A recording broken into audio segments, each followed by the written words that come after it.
Well, currently the produce safety rule has an ag water regulation that's being re-reviewed or going through a new comment period than before.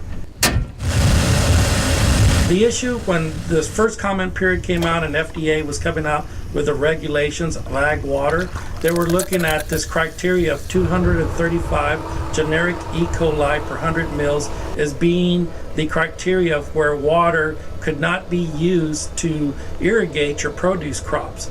So they received lots of comments that was probably something that would be difficult for growers to really comply with, and they actually got enough comments and information that there are other ways of evaluating water quality and being safe for produce.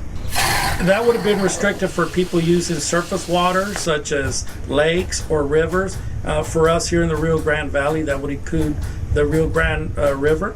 It is a proposed regulation, so they're reevaluating or getting comments again on this 235 proposed regulation, but they also are including this aspect of days to harvest. In other words, if you harvest your produce crops and there's enough scientific evidence there to say you wait 2 days, 5 days, you can then use that method instead of the 235 generic E. coli per 100 mils method. There would be times that we would exceed the 235 generic E. coli per 100 mils, 5 to 10% of the time or samples. So there we couldn't comply with it 100%. We definitely can comply 100% of the time by knowing how many days we need to wait before we harvest a crop after it's last been irrigated. The second comment period started September 29th, and it will go for 75 days.